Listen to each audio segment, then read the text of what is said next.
23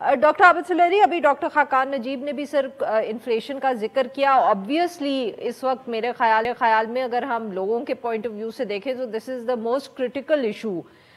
قیمتیں بڑھی ہیں، کہا بجلی کی، گیس کی، کہا جا رہا ہے کہ پیٹرول بھی شاید بڑھانا پڑے گا، اس کے ساتھ ساتھ جی ایس ٹی میں اضافہ ہوگا. تو سر آئی مین what are the kind of numbers you are looking at؟ Inflation میں ہم کتنا اضافہ دیکھیں گے آنے والے مہینوں میں، اور آپ کے خیال میں کوئی جس کو ہم وہ کہتے ہیں نا کہ پیک ہوگی اس کی، یا ابھی کچھ مہینے یہ بڑھتا ہی چلا جائے گا؟ دیکھیں ابھی تو اس پہ جو ایک فردر امپیکٹ آئے گا وہ روپی کی ڈیپریسیشن کا بھی ہے، جو پچھلے سال پچھلے مہینے جو ان ون گو روپی جو ہے وہ ڈیپریشیٹ کیا ہے، ابھی تو اس کے اثرات سامنے آنا ہے. یہ والا جو رمضان ہے یہ میں دیکھ رہا ہوں کہ بہت مشکل ہوگا. رمضان ویسے ہی پاکستان میں ہولڈنگ کا مہینہ ہوتا ہے، جس میں کہ پروفٹ ایئر جو ہیں وہ ہولڈنگ کر کے پروفٹ بنانے کے چکر میں ہوتے ہیں. تو ایک تو وہ چیزوں کی ہولڈنگ ہو جانا، اس کے بعد روپے میں جو ویلیو میں کمی ہے اس کے اثرات، اور پھر یہ انرجی کی قیمتیں. مجھے لگ رہا ہے کہ شاید اگلی ایم پی سی سے پہلے ہی ایک دفعہ انٹرسٹ ریٹ جو ہے وہ بھی بڑھانا پڑ جائے، چونکہ شنید یہ ہے کہ 20% تک انٹرسٹ ریٹ جو ہے وہ بڑھانا ہوگا، اور اس کے لیے مارچ تک کا انتظار نہیں کیا جا سکتا. اسٹاف لیول ایگریمنٹ سے پہلے شاید یہ 17% سے بڑھانا پڑ جائے. تو اگر یہ سارا کچھ ہو جاتا ہے تو پھر تو ظاہر ہے کہ انفلیشن جو ہے، کور انفلیشن جو ہے وہ بھی تقریباً 23-24 تک پہنچ جائے گی، جو کہ ابھی 19 پہ ہے. تو اس میں کم از کم 4-5 ناج کا اضافہ ہوگا. جو ہیڈ لائن انفلیشن ہے وہ تو انرجی اور فوڈ کی وجہ سے وہ تو اس میں ظاہر ہے کہ اضافہ ہوگا. اور میرے نمبر نہیں، اگر میں ڈاکٹر حفیظ پاشا صاحب کی پچھلے مہینے کی گفتگو جو انہوں نے کچھ نمبرز کیلکولیٹ کیے تھے، تو ان کے خیال میں یہ تقریباً 35% تک ہیڈ لائن انفلیشن جو ہے، جب آئی ایم ایف کا پیکج فائنل ہوگا تو 35% تک پہنچ رہے ہوں گے. تو اگر 35% تک انفلیشن ہوتی ہے اور 20% تک اگر مانیٹری پالیسی جو ہے، انٹرسٹ ریٹ اگر 20% تک آتا ہے، تو ظاہر ہے کہ ایک دفعہ تو اس کا امپیکٹ عوام اور حکومت دونوں پہ آ رہا ہوگا، بڑا برے والا. لیکن اس کے ساتھ میں یہ بھی ایڈ کرتا چلوں کہ اس کے علاوہ چارہ بھی کوئی نہیں ہے. یعنی اس وقت عوام کے پاس دو ہی چوائسیز ہیں، یا تو وہ گیس سے بالکل جواب لے لیں، انرجی سے بالکل جواب لے لیں، یا پھر وہ بہت مہنگی خریدیں. تو خدا نخواستہ اگر آپ یہ سارا کچھ نہ کرتے، ڈیفالٹ کے راستے پہ جاتے، اور جیسا اس وقت اس میں آپ کی فنچ نے ریٹنگ کر دی، تو اگر یہی قصہ چلتا رہتا ہے تو پھر تو امپورٹ ہو ہی نہیں سکتی نا. تو آپ کے پاس چوائس ہے، یا تو بالکل یہ چیزیں نہ ہوں، یا پھر یہ چیزیں مہنگی ملیں، جو کہ ایک پینفل کام ہے. بالکل، لیکن اب کیا کیا جائے.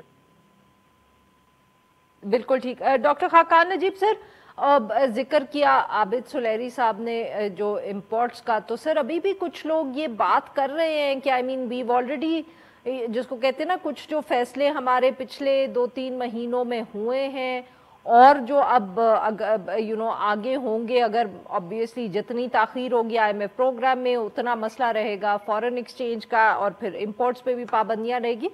تو سپلائی چین ڈسرپشنز کا امپیکٹ سر کتنی دیر میں آپ کو لگتا ہے کہ وہ ہمیں بہت ایک فل بلون اس کا امپیکٹ نظر آئے گا اکانومی پہ؟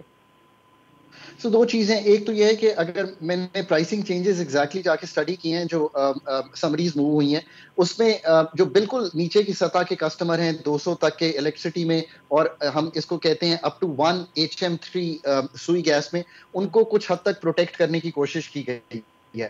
انکم سپورٹ پروگرام کو بھی فنڈ نے 360 کی بجائے 400 کر دیا ہے. میں دیکھنا چاہتا ہوں کہ فلڈ میں کیا دیا جا رہا ہے. سو دو باتیں تو یہ ہیں. اب ہمیں کچھ اپنے فیصلے بھی کرنے ہیں. یہ میں اس لیے رکھ رہا ہوں کہ یہ کانورسیشن شروع ہونی چاہیے. منیمم ویج 25,000 سے بڑھا کے میرا خیال ہے 30,000 کر دینی چاہیے. ڈاکٹر صاحب نے کام کیا ہے بیٹھ کے اس پہ، اور وہ ہے ایک فیول لیوی، کہ فیول کارڈ دیا جائے تاکہ یہ جو فیول کی مد میں بہت سی رکشا یا جو ہمارے موٹر بائکس والے ہیں ڈیٹا مائننگ کر کے، جی بالکل ان پہ سوچنا چاہیے. So these are things that we should be thinking now, because بہت زیادہ امپیکٹ ان امپلائمنٹ کا بھی آ رہا ہے، اب صرف جو امپیکٹ ہے وہ انفلیشنری تو ہے، جس میں obviously جب ویٹ سلو ہوئی تو آپ نے آٹے کی قیمت میں دیکھا کہ کتنی تبدیلی ہوئی. So that's a supply chain issue. جو دوسرا سپلائی چین کا ایشو ہے وہ ہماری ایکسپورٹس کو یہ ہے. میں یہ سن رہا ہوں کہ فار ایگزامپل 6 لاکھ بیلز جو ہیں وہ اس وقت امپورٹڈ ہوئی ہیں اور پڑی ہوئی ہیں پورٹ پہ. اب ان کو ہمیں ریلیز کرانا ہے تاکہ ہماری ایکسپورٹس نہ ہٹ ہوں. سو یہ ایک 2 ایجڈ سورڈ ہے، انفلیشن کی بھی ہے، پلس ہمارا جو را مٹیریل آ رہا ہے، پولی ایسٹر آ رہا ہے باہر سے، تاکہ ہم پولی ایسٹر اور کاٹن کو مکس کر کے چیز بنا سکیں، وہ دونوں ہرٹ ہیں. یاد رکھیے ہماری اپنی کاٹن جو ہے وہ صرف 4.75 ملین بیلز کے قریب آئی ہے، ہماری کھپت 15 ملین بیلز کی ہے. سو ہمیں ہر صورت، میں نے بارہا عارفہ آپ کے پروگرام میں کہا ہے، پاکستان ڈالر لیکوڈیٹی کرنچ میں تھا، بٹ آج میں یہ کہہ رہا ہوں کہ پاکستان ڈالر لیکوڈیٹی کرائسس میں آ گیا ہے. بالکل ٹھیک. ڈاکٹر عابد سلیری سر، بہت اس کا بھی ذکر ہوتا ہے، کبھی بات ہو رہی ہے کہ کوئی کمپنیز میں شیئرز خریدنا چاہ رہے ہیں گلف کنٹریز والے، کبھی ذکر ہوتا ہے ایئرپورٹس کی پرائیویٹائزیشن، روزویلٹ ہوٹل کا ذکر بہت ہو رہا ہے. سر کیا اس میں سے کوئی ایسی چیز ہے جو بہت جلد پاکستانی حکومت مینیج کر پائے، اور اس سے پھر یہ جو ساری ہم نے آج کی صورتحال ڈسکس کی ہے اس پہ کوئی اثر پڑ سکتا ہے؟ دیکھیے، جو ایسٹ سویپنگ کی بات ہو رہی ہے، یہ دوسرے لفظوں میں اسٹیٹ اونڈ انٹرپرائزز کو ریفارم کرنا یا ریوائو کرنا، پرائیویٹائز کرنا، ریویمپ کرنا، یہ اس کو کوئی بھی آپ جارگن استعمال کر لیں، لیکن اصل تو یہ اسٹیٹ اونڈ انٹرپرائزز جو ہے اس کی کہانی ہے. باقی جو ہمارے پاس ایسٹس ہیں، فار ایگزامپل اگر ہم بات کرتے ہیں جو 2 LNG کے گیس پلانٹس تھے، اس کو ہم نے دیکھا کہ پہلے جب پرائیویٹائز کرنے کی یا سیل کرنے کی کوشش کی گئی تھی اس وقت ناکام ہو گئی. اب بھی بہت زیادہ اس کا حوصلہ افزا چیز نہیں ہے. PIA جو ہے، PIA کو کوئی بھی اس وقت تک نہیں خریدے گا جب تک اس کے لاسز جو ہیں وہ منسٹری آف فائنانس ان کو کسی طرف سے ایڈریس نہیں کرتی، IMF اس کو کسی ہولڈنگ کمپنی میں پارک نہیں کرنے دے گی. تو سچویشن تھوڑی سی ٹرکی ہے اس وقت. جو ایک امپورٹنٹ پرائر ایکشن یا ایک کمٹمنٹ ہے وہ ہے آپ کی نیٹ انٹرنیشنل ریزروز کی، کہ ہم نے پچھلے ریویو میں کہا تھا جو ہمارے ڈالر کا جو ہوں گے، میں اگر سادہ زبان میں کہوں تو تقریباً یہ 16 سے 18 بلین ڈالر کے اس وقت ریزروز ہمارے پاس ہونے چاہیے تھے آج کی ڈیٹ میں، جو کہ نہیں ہے. امید ہے کہ یہ پرائر ایکشن نہیں بنے گا. اگر یہ پرائر ایکشن بن گیا تو ظاہر ہے پھر تو آپ کے پاس یہ ایگزیکٹو بورڈ سے اپروول آ ہی نہیں سکے گی. یا اس کی ویور لینے کی کوشش کی جا رہی ہے، یا پھر اس وقت میری اطلاعات کے مطابق چائنا، سعودی عربیہ اور UAE ان کے ساتھ بات ہو رہی ہے بائیلیٹرل. لیکن جو جواب چائنا کی طرف سے انڈیکیشن ہے وہ یہ ہے کہ اس کو China doesn't want to be the first one کہ وہ کوئی ریلیف دے. چائنا یہ چاہ رہا ہے کہ آپ تینوں چاروں ممالک کو اکٹھا بلا لیں اور ان کے ساتھ آپ بالکل ٹھیک سر ڈسکشن کریں. جی بالکل ٹھیک. Very quickly sir, we run out of time. Doctor Khaqan Najeeb sir, آپ کچھ ایڈ کرنا چاہیں گے as concluding remarks? Sir my concluding remarks are کہ بہت جلدی یہ کام کر لینے چاہیے. مسئلہ سب سے بڑا ایکسٹرنل سیکٹر فائنینسنگ کا ہے. اس کے لیے ہمیں تھوڑا سا ان ممالک کو مدد کرنی پڑے گی، تھوڑا سا ہمارا جو کمرشل ہے اس کو ری فائنینس کرنا پڑے گا، تاکہ یہ جو 16 ارب تو ہم اب 23 جون تک نہیں ہٹ کر پائیں گے، پر ہم کہیں قریب چلے جائیں، ہم ڈبل ڈیجٹس میں آ جائیں، سو دیٹ ایک کمفرٹیبل پوزیشن کریٹ ہو جائے. بہت بہت شکریہ ہمارے کا، انہوں نے ہمارے لیے وقت نکالا. ناظرین یہاں پہ لیں گے ایک چھوٹا سا بریک، جب ہم بریک سے واپس آئیں گے تو ہم بات کریں گے پاکستان پیپلز پارٹی کے حوالے سے. Stay with us. ناظرین پروگرام کے اس حصے میں ہم بات کریں گے پاکستان پیپلز پارٹی کے حوالے سے، جن کی طرف سے ایک دلچسپ آفر ہم کہہ سکتے ہیں کہ سامنے آئی ہے. بلاول بھٹو زرداری نے گزشتہ روز گفتگو کرتے ہوئے کہا کہ پاکستان پیپلز پارٹی یہ چاہتی ہے کہ سب جماعتیں جو ہیں وہ اکٹھی بیٹھیں اور ایک کوڈ آف کانڈکٹ یعنی کہ ضابطہ اخلاق بنائیں، ایسا کہ ایک دوسرے سے پولیٹیکل رائیولری بھی رہے مگر حدود سے تجاوز نہ کیا جائے. اور انہوں نے کہا کہ اتفاق رائے کرنے کی بھی ضرورت ہے، کیونکہ اس وقت ملک جو ہے وہ ایک بہت بڑے بحران یا بحرانوں سے گزر رہا ہے. یہ آفر جو پاکستان پیپلز پارٹی کی طرف سے آئی ہے، یہ ایک ایسے وقت میں آئی ہے جب حکومت بھی ایک آل پارٹیز کانفرنس جو ہے وہ انہوں نے اناؤنس کی تھی. ایک دفعہ اس کی تاریخ سیٹ ہوئی، پھر مؤخر کیا گیا، پھر دوبارہ مؤخر کیا گیا، اور اب کوئی تفصیلات نہیں ہیں کہ وہ آل پارٹیز کانفرنس جو ہے وہ کب ہونی ہے یا اس کا ایجنڈا کیا ہے، یہ بھی کچھ خاص کلیئر نہیں ہے. nobody seems to know, چاہے اتحادی جماعتیں ہوں یا پاکستان مسلم لیگ نواز ہو, کہ وہ کیوں مؤخر کی گئی اور کیا اس میں فیصلے کرنے تھے. تو یہ بھی آبویسلی ایک ایشو تھا جس سے بلاول بھٹو زرداری صاحب جس کا ذکر کر رہے تھے. اس کے ساتھ ساتھ پھر جو دوسرا اہم ایشو ہے وہ یہ کہ آج تھوڑے عرصہ پہلے ہی پاکستان پیپلز پارٹی کی طرف سے یہ فیصلہ کیا گیا ہے کہ وہ ضمنی انتخابات جو ہیں ان میں حصہ نہیں لیں گے. پی ڈی ایم کی جو جماعتیں ہیں انہوں نے تو پہلے ہی کہہ دیا تھا کہ وہ بائی الیکشن میں حصہ نہیں لیں گے. پاکستان تحریک انصاف لے رہی ہے, پی پی پی کہہ رہی تھی کہ وہ حصہ لے گی, مگر اب انہوں نے بھی فیصلہ کر لیا ہے کہ وہ پارٹیسپیٹ نہیں کریں گے. ان سارے ایشوز پہ بات کرنے کے لیے آج ہمارے ساتھ موجود ہیں ڈاکٹر نفیسہ صاحبہ, سینئر رہنما Pakistan Peoples Party. Welcome to the show doctor صاحبہ. جی ڈاکٹر نفیسہ شاہ صاحبہ, یہ بتائیے گا جی کہ یہ کیا جو کمیٹی کا ذکر کیا بلاول بھٹو زرداری صاحب نے کہ سب جماعتیں بیٹھیں, کوڈ آف کانڈکٹ بنائیں, سر یہ ڈاکٹر صاحبہ یہ ہم یہ سمجھیں کہ یہ حکومت کی طرف سے آفر ہے یا یہ صرف پاکستان پیپلز پارٹی کی طرف سے آفر جائے گی ان سب پارٹیز کو جو حکومت میں ہیں بھی اور جو اپوزیشن میں ہیں؟ بہت شکریہ عارفہ بیوی. یہ جو پیپلز پارٹی کی اس وقت آفر ہے اور یا چیئرمین صاحب کا جو بیان ہے وہ بہت سلجھا ہوا بیان ہے. آپ کو یاد ہوگا کہ جب جو ایک پچھلے دور حکومت میں جب پی ٹی آئی کی حکومت تھی اور سیاسی کیسز بنائے جا رہے تھے, ایک تناؤ کا شکار تھا ملک, اس وقت بھی اور کورونا وائرس عروج پر تھا, اس وقت بھی چیئرمین بلاول بھٹو زرداری نے پہل کی اور ساری سیاسی جماعتوں کو انہوں نے اپوزیشن کو انہوں نے اکٹھا کیا اس ٹائم پہ.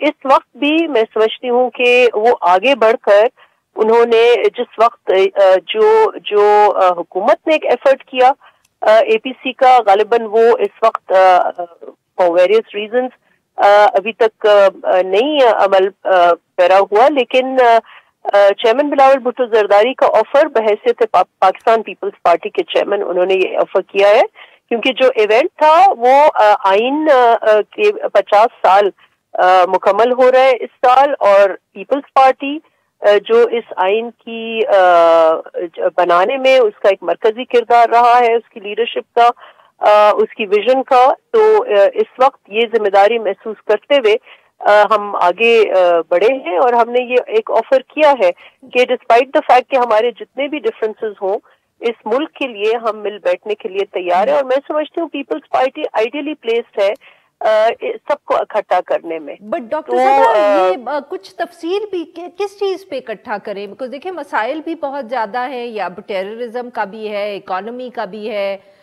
بلاول بھٹو زرداری صاحب نے بات کی کوڈ آف کانڈکٹ, پارٹیز کی اٹیک بھی کریں مگر اتنا آگے تک نہ جائیں, تو کوئی نہ کوئی تو آپ اس کا ایجنڈا طے کریں گے when you reach out you know, اور کب تک یہ ہمیں کوئی اس پہ تفصیل آپ لوگ بتائیں گے, اور کب تک یہ فیصلے کیے جائیں گے کہ اس کو کب بلایا جائے گا, اس کو جو بھی نام آپ اس کو دیں, اور کب پارٹیز کو انوائٹ کیا جائے گا, کچھ تفصیل بھی تو بتائیں. دیکھیں تو آنے والے دنوں میں یہ بات طے ہوگی, لیکن جو منیمم کامن ایجنڈا کی بات کی چیئرمین صاحب نے, تو منیمم کامن ایجنڈا میں آف کورس جہاں دہشت گردی ایک ایشو ہے, وہ تو ایک گزشتہ کئی سالوں سے ہم جو جس کشمکش میں ہیں اس میں دہشت گردی آن اینڈ آف کبھی بڑھتی ہے کبھی کم ہو جاتی ہے.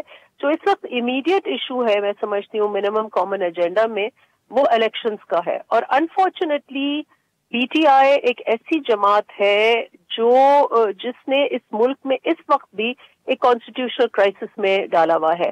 ہم سب کو پتا ہے کہ یہ سال الیکشن کا سال ہے اکارڈنگ ٹو دا کانسٹیٹیوشن, اور وہ جو لگ بھگ جو ٹائم ہے اس کا وہ اگست جب ڈیزالو ہوگی اس کے with in 60 days depending on how the assembly is dissolved, یا وہ آٹومیٹکلی ختم ہو جاتی ہے تو 60 days, اور اگر خود پرائم منسٹر ڈیزالو کرتے ہیں تو پھر یہ 90 days پہ جاتا ہے.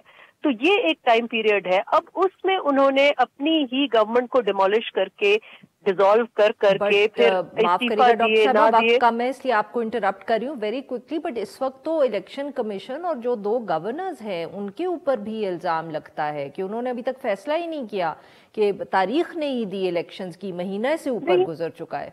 دیکھیں اگر سیاسی پارٹیز ایک پیج پر آ جاتی ہیں تو یہ ایشو جو ہے we can come around it, agreement ایک ہو جائے، کیونکہ اس وقت یہ الیکشن کمیشن کے لیے بھی ایک بہت بڑا چیلنج ہے کہ دو آپ کے بڑے صوبوں میں آپ الیکشن کرائیں، پھر 2 مہینے بعد آپ جا کے اور جنرل الیکشن کرائیں، تو بیچ میں آپ کا رمضان بھی آ رہا ہے، تو there are some very practical issues that have to be resolved, and unfortunately P T I is an impatient party, اور انہوں نے آ کے اور انہوں نے یہ جو ایک ڈیمولش کیا ہے سسٹم کو کرنے کا، تو کانسٹیٹیوشنل کرائسس ان کی وجہ سے ہوا ہے. تو آئی ہوپ مل بیٹھ کر اگر یہ طے ہو جاتا ہے تو الیکشن کمیشن اور گورنر کے لیے بھی یہ آسان ہوگا کہ اس چیز کو طے کریں کہ جوائنٹ الیکشنز مل کر ہونے ہیں یا یہ 2 اسمبلیز. بہت بہت شکریہ ڈاکٹر صاحب، آپ نے ہمارے لیے وقت نکالا. یہاں پہ لیں گے ایک چھوٹا سا بریک، جو ہم بریک سے واپس آئیں گے ہم ننکانہ صاحب کے حوالے سے گفتگو کریں گے. Stay with us. Welcome back. Programme کے آخر میں ہم ذکر کریں گے ننکانہ صاحب میں جو ویکنڈ پر ایک افسوسناک واقعہ ہوا، جب ہفتے کی روز ایک شخص جس کے اوپر بلاسفمی کا الزام لگا تھا اس کو لوگوں نے مشتعل ہو کر ہلاک کر دیا. قصہ کچھ یوں شروع ہوتا ہے کہ صبح 7 بجے جو ہفتے کے دن پولیس کو اطلاع ہوئی کہ ایک جو شخص ہے اس نے ایسی یہ توہین کی ہے. پولیس نے اس شخص کو گرفتار کر لیا اور تھانے میں اس کو لے گئے، مگر کیونکہ اسی دوران مسجد سے اعلانات ہونے لگے کہ یہ واقعہ پیش آیا ہے، تو ایک ہجوم جو تھا وہ تھانے پہنچ گیا اور تھانے کے اندر گھس کے انہوں نے ملزم کے اوپر تشدد کیا، یہاں تک کہ وہ جو اس کو ہلاک کر دیا انہوں نے. اور پولیس جو تھی وہ ہجوم کو روک نہ پائی. وارث علی نام تھا اس شخص کا. اس کی والدہ سے جو میڈیا کی گفتگو ہوئی تو اس سے سمجھ یہ آتا ہے کہ شاید اس کا ذہنی توازن جو ہے وہ ٹھیک نہیں تھا، کیونکہ اس سے پہلے نومبر 2019 میں بھی وارث علی صاحب پر ایسا ہی الزام لگایا گیا تھا، جس کے بعد ان پہ مقدمہ بھی چلا تھا اور 3-4 سال بعد ان کو چھوڑ بھی دیا گیا تھا. اب تک کہا جا رہا ہے کہ کیونکہ obviously حکومت نے بھی اس بات کا نوٹس لیا، وزیر اعظم صاحب، چیف منسٹر صاحب، تو اب تک جو اطلاعات آئی ہیں تو کہا جا رہا ہے کہ پولیس نے 60 افراد کو گرفتار کر لیا ہے. اس سارے معاملے پہ بات کرنے کے لیے ہمارے ساتھ موجود ہیں بلال احمد اذان صاحب، نمائندہ ہیں ڈان نیوز ننکانہ صاحب. Welcome to the show sir.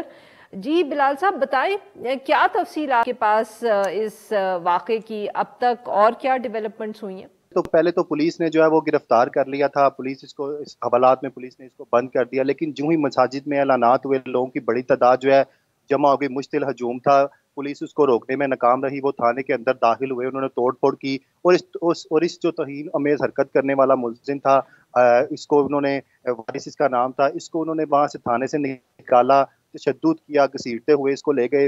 Even then جب اس کی موت بھی واقع ہو گئی تب بھی اس کو وہ گھسیٹتے رہے اور اس کی لاش کو جو ہے وہ آگ لگانے لگے تھے، لیکن پولیس بر وقت پہنچی. ایڈیشنل ایس پی تھے وہ پہنچے، انہوں نے بڑی مشکل سے اس کی جو ڈیڈ باڈی تھی ان سے چھینی اور اس کو نامعلوم مقام پر منتقل کر دیا.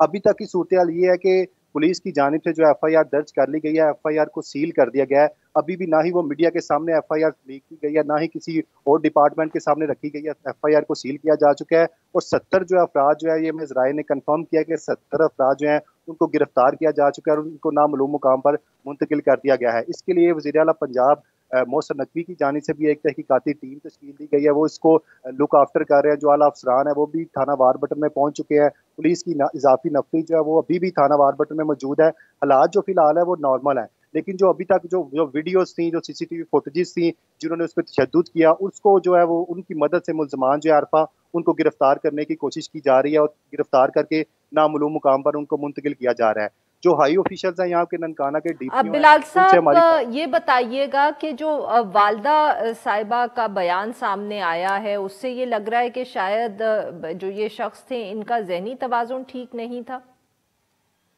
دیکھیں عرفہ، اہل جو محلہ ہے ان سے بھی ہماری بات ہوئی ہے، اس کا ذہنی توازن ان کے مطابق بالکل ٹھیک تھا. یہ بیسیکلی مستری تھا جو کہ گھروں کی تعمیرات کرتے، اس نے اپنا گھر بھی خود تعمیر کیا تھا.